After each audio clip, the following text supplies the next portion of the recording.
How is it going, guys? This is Chris back here again for another episode of Civilization 5, and we are currently in the middle of a game. We've been taking up, we've been slowing our progress, but we are at the point where we are stealing technology, building zoos. We have good things going on, and hopefully they will continue to go on. 207 science at this part in the game isn't anything exceptional, but it's pretty decent. As I remember, a mere 36 turns ago, we had 100 science in total, so we've got up roughly 100% over the course of 30 turns. Pretty decent. And by the end of this video, I don't know what turn we'll be on, but we'll probably be around 300 science, so things are definitely looking up.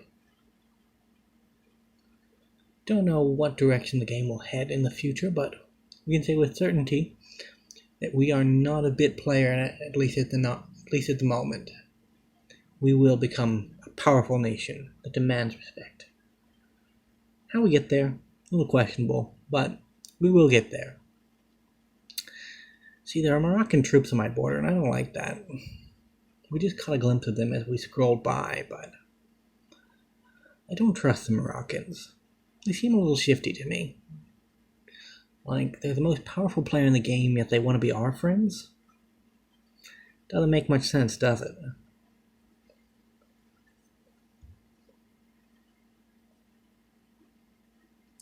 But they have 51 science in their capital, which not exceptional. Not exceptional at all. Our capital produces more science than that. Our fourth city is producing half that much science, so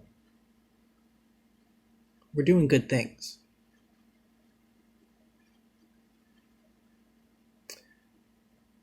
Yeah, our capital is producing roughly double the amount of science that Morocco's capital is. It's a very good sign for us. We may not be able to keep our tech lead for too long, because eventually Morocco is going to catch up, but we are not without teeth. We are no paper tagger, so to speak. Our gold could be better, our culture could be better, our happiness could be better, but our science, I doubt there's very much we could have done to make it better at this point. We could have bigger cities, but can't affect everything. And now we're meeting everybody because Morocco has discovered the World Congress. Well, discovered everybody and founded the World Congress. Great scientist is born. That means we can put down another academy, put him down on top of a forest, which will be production Babylon. That'll speed up our zoo production, at least for the short term.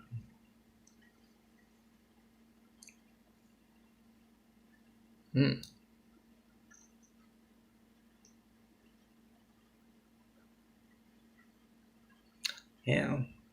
So I know sometimes in this Civ session, I'm very serious and I talk only about Civ, but sometimes my mind wanders to other games that I've been playing. And recently, I've been playing Wings of Liberty, StarCraft 2, the Terran campaign, the first Terran campaign. It's a free one that you can play. And I've been enjoying that a lot. Although I'm beginning to become worried about how long it is because I've completed like 16, 17 missions. And it says I'm like 10% of the way through the campaign, so I have no idea how long that actually is, or if it's just that the missions I've been completing aren't counting towards campaign progression because they're part of other things. Like I did the whole Tosh storyline, and I did the whole Proto storyline with Zertril. Zertril? I don't know if that's how you pronounce his name. But I did those two storylines, and I don't know if they count towards the actual progression of the campaign. That kind of gets into the whole thing about, because in strategy you have two different genres. You have the RTS genre, real-time strategy games, and then you have turn-based strategy games. And Civ is a turn-based strategy game. And from all of my experience playing strategy games, I think I have more experience with turn-based strategy games. But I think the first actual computer game that I played, computer strategy game, was a real-time strategy. It was Crusader Stronghold, which I own a copy of the second one, Crusader Stronghold 2. But I don't own the original. But that was the first one I played. A lot of similarities to StarCraft. You build your base, you build units, and you go attack other bases. That's pretty much how it works. More simplistic, of course, but...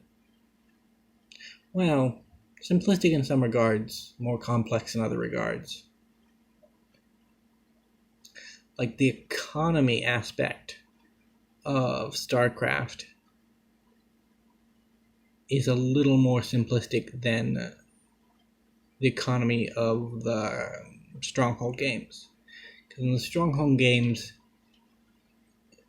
you have the happiness metric as well as your money metric, and you also have a food metric, which means that you have one additional thing to worry about. In StarCraft, you have your gem metric, and you have the Vespene gas metric. So you have two things. I guess you have your supply cap too, but that's not necessarily a resource that you're collecting. You collect it through building supply depots, but Crusader also has a supply cap based on the amount of housing you build, so they're comparable in that regard. But happiness isn't a thing in StarCraft. It's something that you have to manage, so set your tax rates at the appropriate level to make sure that everybody's fed or they get unhappy. You can do things like building like beautification structures, like statues and gardens, to help increase happiness. And then you can also do things like increase your infamy by building gallows and stockades and things like that. And the resources you're collecting are like iron, wheat, oil, stone, wood. So you have a lot more resources to manage, a lot more micro balancing, I guess. StarCraft kind of feels like the economy is still an important aspect of it. It's just more so that you it's more nuanced. Like, it's easier to get a hold of because you're only collecting gems, Vespene gas, and keeping your supply cap up. You only have to manage 3 things in order for everything to work. But there are nuances to it, like, because I mainly play Terran, like when you build your orbital command so that you can get out mules, so that you can get injections of gems at a certain time. I guess they're called minerals, aren't they? So you can get more minerals at certain times, and then you have your kind of build order, because build order is more important in StarCraft as well. And I guess that's something that really transfers to Civ pretty well, because you may have noticed this from the games that I've played, or the gameplay footage that I've shown, because I've technically showcased 4 beginning of the game to this point. And I tend to always go for 2 scouts into either a building or into a worker. Either into a building and settler or into a worker and settler. Because having early game map exploration is really important, because if you can get enough scouts out and you can get to the ruins first, you can get that extra pop so that you can skip a step and go on to the settler on 4 pretty early. But But even if you don't get the extra pop through the ruin, there's still a chance you get additional technology through a wonder, or that you could get more money or more culture. And either of those, more money, more culture, even another map, allows you to just skip ahead in some of the building trees that you're going for, because you're trying to get to either tradition quickly as possible, a pantheon as quickly as possible, or a settler as quickly as possible. And ruins really help you do that. Plus, when you explore out, you can also have a scout or a warrior sit on the border of a city-state, and then they can nab the worker from that city-state when it produces it, and then immediately make peace with the city-state. That can actually save you 10 turns production from just building the worker. Like, I'm not the best at doing that kind of thing, like the small micro skip ahead plays, but they are really useful and a good thing to keep track of as far as the game progressing.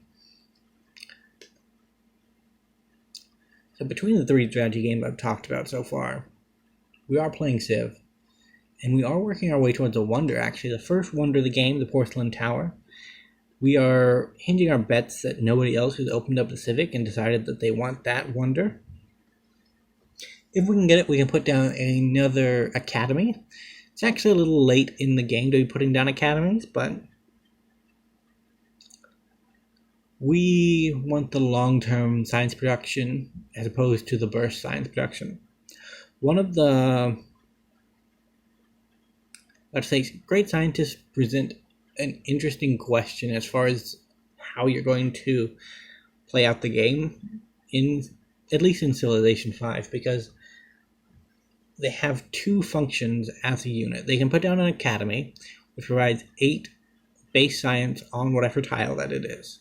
Or they can bulb science, which means they expend themselves and you get a sudden burst of science.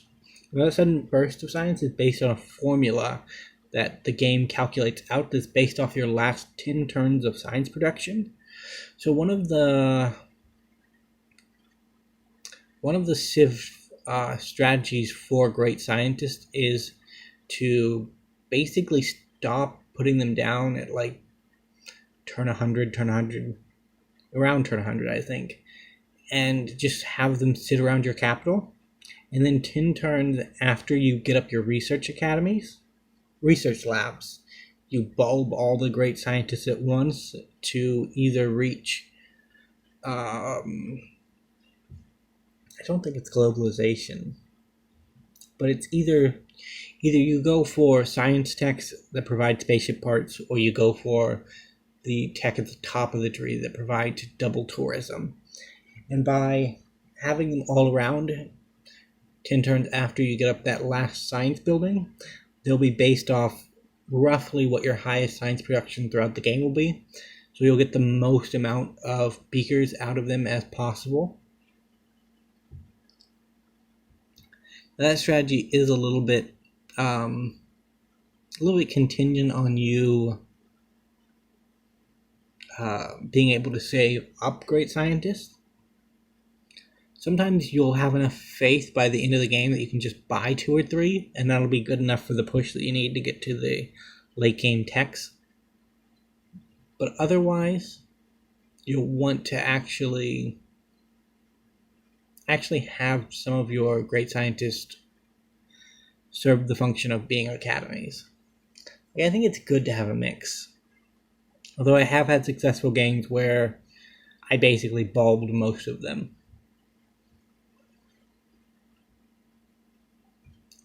So there are wars going on in the world. Attila the Hun seems to be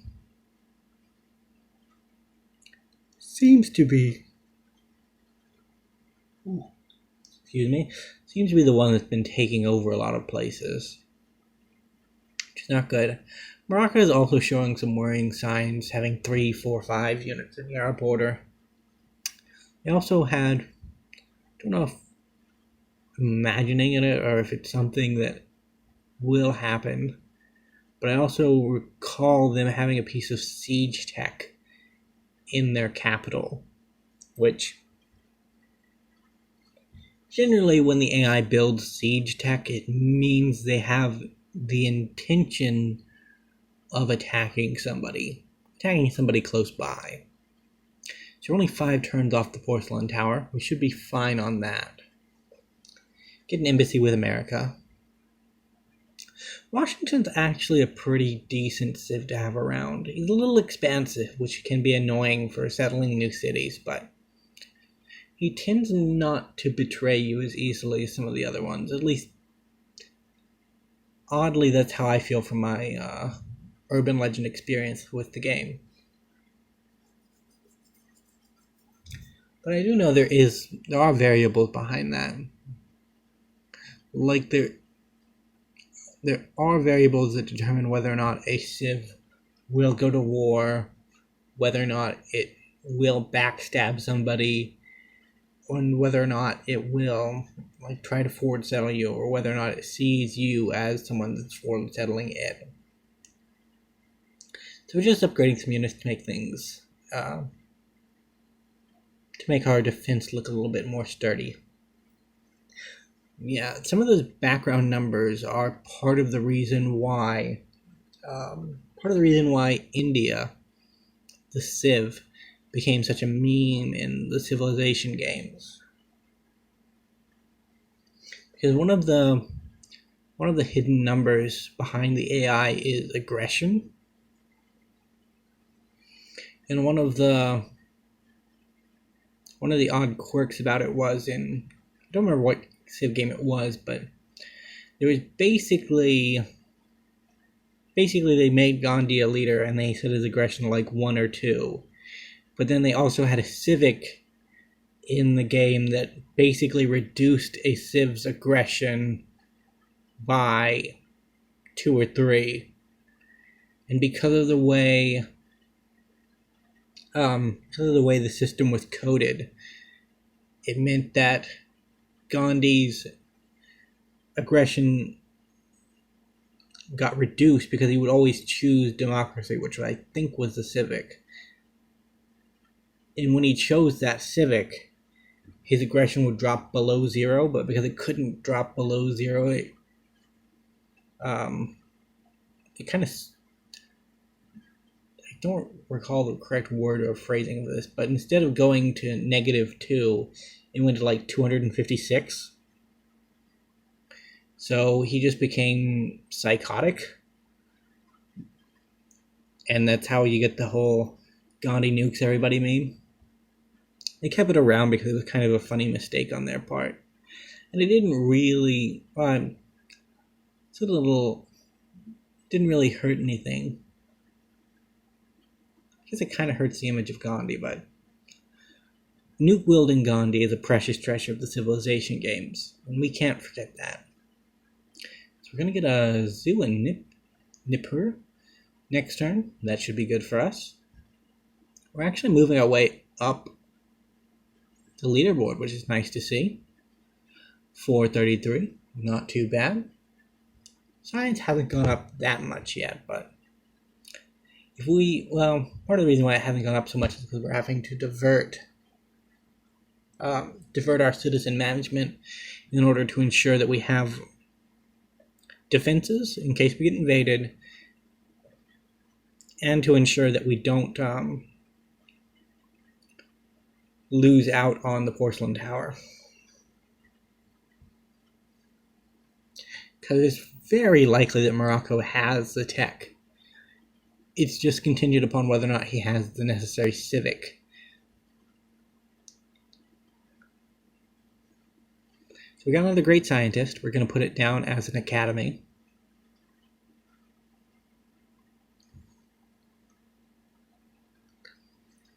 After all, in this in a civilization where you have high proportion of observatories, it's really, really worth it to get the academies down, because that 8 turns into 14.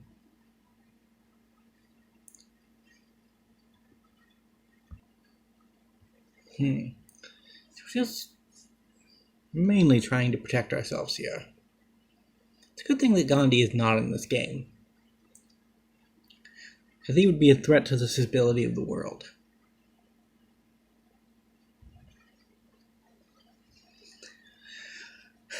But here in a second we'll be able to switch our capital to science production, and that should gain us a pretty big sum of science. Looking forward to it.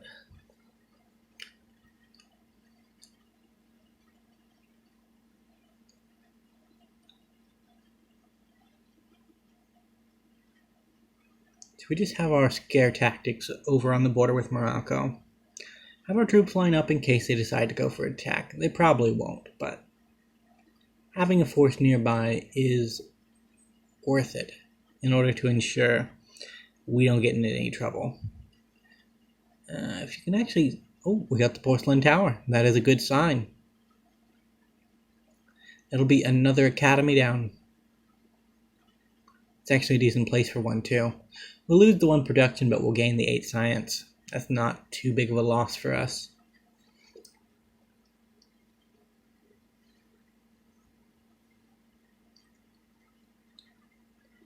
Yeah, look at that.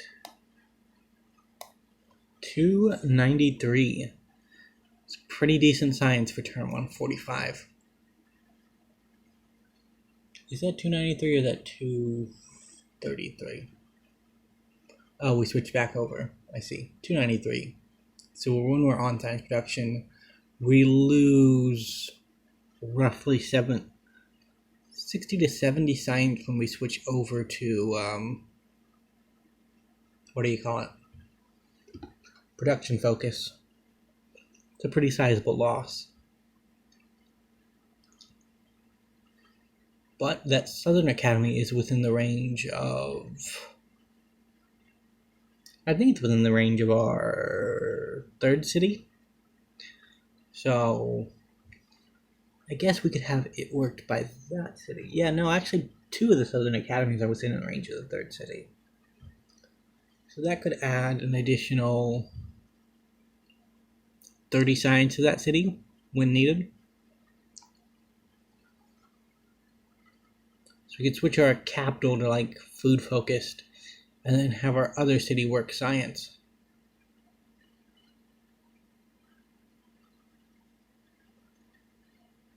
We also moved to the industrial era, so our little workers are now like Soviet workers, and there I noticed that the city of Lind exists.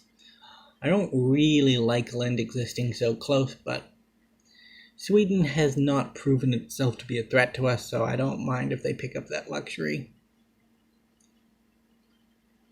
We all need happiness, that's for sure. And at least Sweden has some trade goods sometimes. I think they trade us cocoa, which is a rather nice thing to have. Not that it's special anyway, it's just that the rest of the people in this world seem to be rather lacking in trade goods.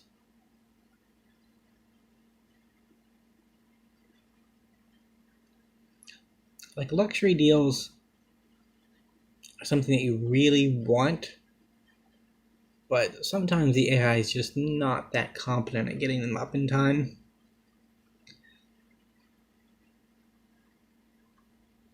So you have to sit around waiting for them to figure out how to improve 2 luxury tiles that look the same.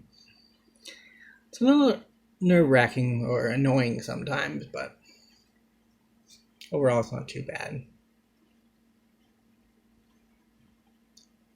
It looks like Marrakesh has copper, which is probably why we don't have the option to trade 2 luxury with them. Venice might have... I think I remember Venice having like salt. World Congress. Gonna get a vote here. And we also have got, what do you call it? Industrialization. what do you call it? I could just read it on screen, but I forget sometimes. So we're going to work on getting some of our coal sources up. Coal will allow us to build factories, and it can get us another science boost if we end up going into order. We might go order this time. We went freedom last time, I think. So it's about time for it. Gold from science buildings, always a good shout. We're already building science buildings, and they do cost a fair bit to maintain, so it's worth using them to get some income as well.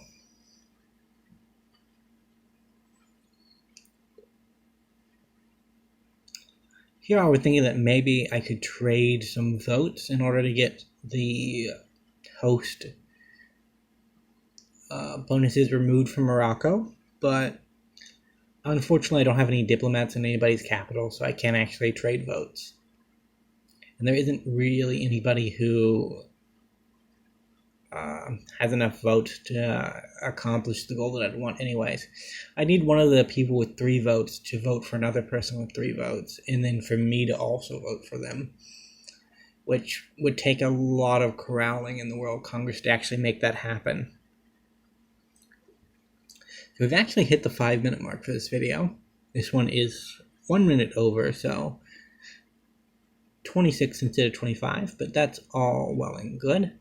We have managed to survive this episode, which has been impressive.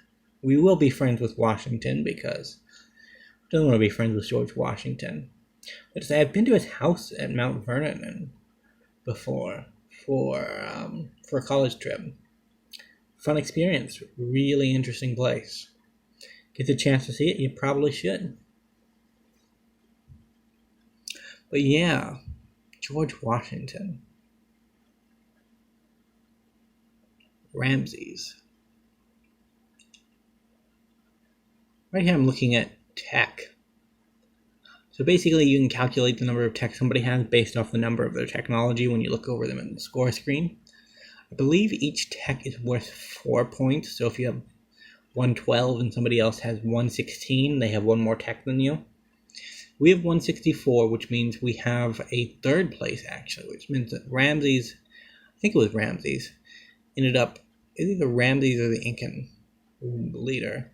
One of them actually usurped 2nd place on the tech tree from us, which is a little disappointing, but we did have to slow our roll there for a little bit in order to make sure we got the wonders we wanted. But we are getting up our public schools now, so we should be well and good. See, I don't know why it does that. Sometimes when you're scrolling around while the turn timer is passing, if you go off screen, it just keeps going in that direction, even without you moving in that direction still.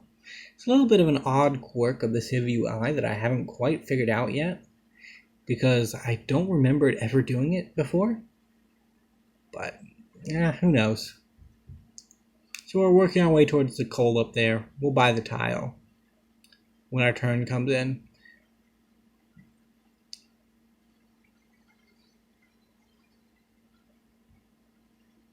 As I said, this is the 2nd audio that I've recorded today. And the first one ended up getting a little bit bugged, so I had to re-edit the video. But this time things went a lot more smoothly. I don't know why, but for some reason my monitor decides to fall asleep sometimes while I'm recording these. And it's probably because I haven't been moving the mouse around enough, but it's a little annoying because suddenly I'm talking to myself and then suddenly I'm looking at a blank screen, and it's a little confusing, and sometimes I don't react in time and the recording gets a little messed up, and then Shotcut crashes on me and I have to re-edit things, and it's a whole ordeal, but we worked our way through it. We went from good to good.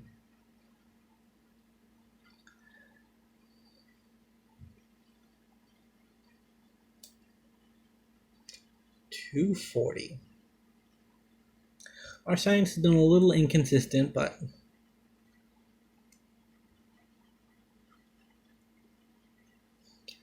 that's not too big of a problem.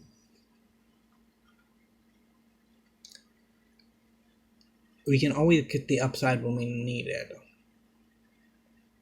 Though we will need to switch some of these cities over to growth focused soon.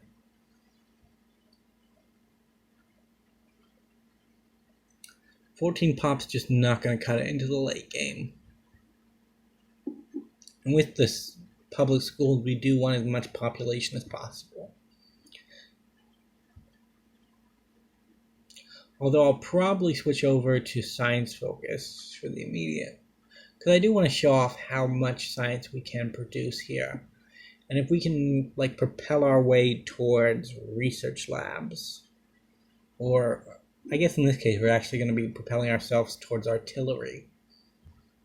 Because I'm still a little bit worried I might have to defend myself here. And I don't want the past 2 hours of gameplay to be wasted because I refuse to build a military. When playing single player, I don't mind doing things like that because it's my time.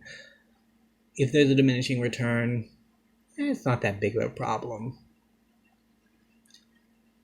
But when it's all been recorded, I'd rather not lose because of my own stubbornness. With 360 science, that'll give us fertilizer in four turns. Unfortunately, we won't reach it this video because we are out of time, so I'd like to thank you guys for watching, and I'll see you next time. Bye for now.